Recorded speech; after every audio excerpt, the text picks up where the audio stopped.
بھی ویسے پیدا فرما دیتی ہیں۔ سیدنا ابو بکر صدیق رضی اللہ تعالی عنہ کے بارے میں آتا ہے،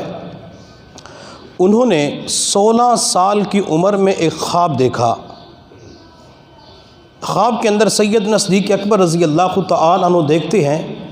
مکہ مکرمہ کی سرزمین پر کسی نے نبوت کا اعلان کیا ہے،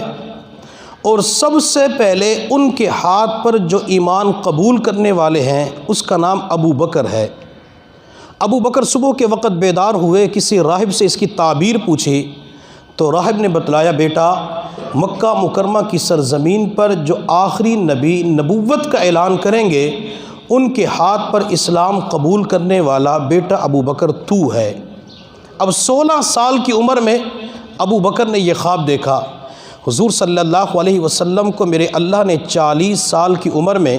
جب غار حرا کے اندر نبوت عطا فرمائی، آپ صلی اللہ علیہ وسلم وہاں سے نیچے تشریف لائے اور فاران کی چوٹی کے اوپر کھڑے ہو کر فرمایا، قولوا لا الہ الا اللہ تفلحون، لوگو لا الہ الا اللہ پڑھو کامیاب ہو جاؤ گے۔ نبی علیہ السلام نے نبوت کا اعلان کیا تو آپ کے قدموں کے اندر سب سے پہلے پہنچنے والی ہستی اور شخصیت وہ سیدنا ابو بکر صدیق رضی اللہ تعالی عنہ کی تھی۔ انہوں نے فوراً اسلام قبول کر لیا۔ سیدنا ابو بکر صدیق رضی اللہ تعالی عنہ فرماتے ہیں، میں نے عرض کیا، یا رسول اللہ، اگر مکہ مکرمہ کے اندر کوئی بندہ مجھ سے آپ کی نبوت کی دلیل مانگے تو میں کون سی دلیل پیش کروں؟ میرے محبوب صلی اللہ علیہ وسلم نے ابو بکر کے چہرے کی طرف دیکھ کے فرمایا، ابو بکر تو نے 16 سال کی عمر میں جو خواب دیکھا تھا وہ خواب میری نبوت کی سب سے بڑی دلیل ہے۔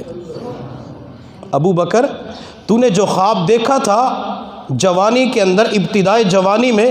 وہ میری نبوت کی سب سے بہترین اور بڑی دلیل ہے۔ سیدنا ابو بکر صدیق رضی اللہ تعالی عنہ فرماتے ہیں کہ جب نبی علیہ السلام نے مجھے یہ جملہ ارشاد فرمایا تو میں آگے بڑھا